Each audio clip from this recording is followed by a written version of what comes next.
ಕಾಲೇಜಿನ ಶೈಕ್ಷಣಿಕ ಬೆಳವಣಿಗೆಗೆ ಸದಾ ಉತ್ತೇಜನವನ್ನ ನೀಡುತ್ತಾ ವಿದ್ಯಾರ್ಥಿಗಳಿಗೆ ಸದಾ ಪ್ರೋತ್ಸಾಹವನ್ನು ನೀಡುತ್ತಾ ನಮಗೆಲ್ಲರಿಗೂ ಮಾರ್ಗದರ್ಶಕರಾಗಿ ನಮ್ಮ ಕಾಲೇಜಿನ ಆಧಾರ ಸ್ತಂಭವಾದಂತಹ doctor H Uday Kumar sir ಅವರು ಈ ಕಾರ್ಯಕ್ರಮವನ್ನು ಕುರಿತು ಅಧ್ಯಕ್ಷೀಯ ನುಡಿಗಳನ್ನಾಡಬೇಕೆಂದು ಕೇಳಿಕೊಳ್ಳುತ್ತೇನೆ.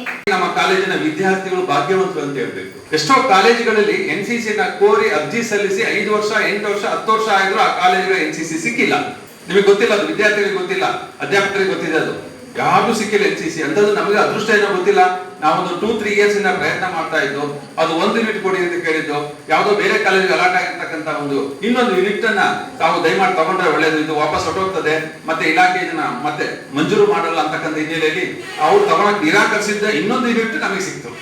ಹಾಗಾಗಿ 2 ಯೂನಿಟ್ ನಮಗೆ ಸಿಕ್ತು, ಒಂದಲ್ಲ 2 ಯೂನಿಟ್ ಎನ್ಸಿಸಿ ಯೂನಿಟ್. ಹಾಗಾಗಿ ನಮ್ಮ ಕಾಲೇಜಿನ ವಿದ್ಯಾರ್ಥಿಗಳು ಭಾಗ್ಯವಂತರು ಅಂತ ಹೇಳ್ಬೇಕು. ಹಾಗಾಗಿ ನೀವು ದಯಮಾಡಿ ಇವತ್ತು ಎನ್ಸಿಸಿ ಇದೆ, ನಂತರ ಇವತ್ತು ಆ ಸೆಲೆಕ್ಷನ್ ಟ್ರಯಲ್ಸ್ ಅಲ್ಲಿ ಸಕ್ರಿಯವಾಗಿ ಪಾಲ್ಗೊಳ್ಳಿ. ಓಕೆ, ಅವರು ನಿಮ್ಗೆಲ್ಲ ಒಂದು ಮಾರ್ಗದರ್ಶನ ಮಾಡ್ತಾರೆ. ಪ್ರತಿ ಒಂದು ವಾರಕ್ಕೊಮ್ಮೆ ನಿಮಗೆ ಒಂದು ಪೀರಿಯಡ್ಸ್ ಇರುತ್ತೆ. ಹಾಗೆ ಎನ್ಸಿಸಿ ಜೊತೆಲಿ NSS ಇದೆ, ಯೂತ್ ರೆಡ್ ಕ್ರಾಸ್ ಇದೆ, ಸ್ಪೋರ್ಟ್ಸ್ ಇದೆ, youth red cross, okay, scouts and guides. ಬಹಳ ಸಂತೋಷ ಆಯ್ತು ನಿಮಗೆ. ಮೊನ್ನೆ ಆಗಸ್ಟ್ 15 ದಿವಸ ನಿಮಗೆ ಮಾರ್ಚ್ ಮಾಡಿದ್ದು NSS ವಿದ್ಯಾರ್ಥಿಗಳು, NCC ವಿದ್ಯಾರ್ಥಿಗಳು, ಸ್ಕೌಟ್ಸ್ ಅಂಡ್ ವಿದ್ಯಾರ್ಥಿಗಳು ಒಂದು ಡಿಸಿಪ್ಲಿನ್ ಆಗಿ ಅವತ್ತು ಮಾರ್ಚ್ ಮಾಡಿದ ಸಲ್ಯೂಟ್ ಮಾಡಿದ್ರಲ್ಲ. ಇವತ್ತು ವಿಡಿಯೋ ನೋಡಿದ್ರೆ ಎಷ್ಟು ಖುಷಿ ಆಗುತ್ತೆ ಗೊತ್ತಾ ನಿಮ್ಗೆ?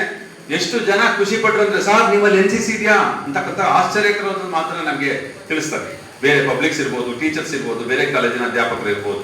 ಹಾಗಾಗಿ ಇಟ್ ಇಸ್ ಎ ವಂಡರ್ಫುಲ್ ಒಂದು ಅವಕಾಶ ನಮಗೆ ಸಿಕ್ಕಿದೆ. ಅದನ್ನ ಒಂದು ಸದ್ಬಳಕೆಯನ್ನ ಸರಿಯಾದ ರೀತಿಯಲ್ಲಿ ನಮ್ಮ ವಿದ್ಯಾರ್ಥಿನಿಯರು ಮಾಡ್ಕೋಬೇಕು ಅಂತ ಮಾತನ್ನ ನಾನು ಈ ಮೂಲಕ ಹೇಳಕ್ಕೆ ಇಷ್ಟಪಡ್ತೇನೆ.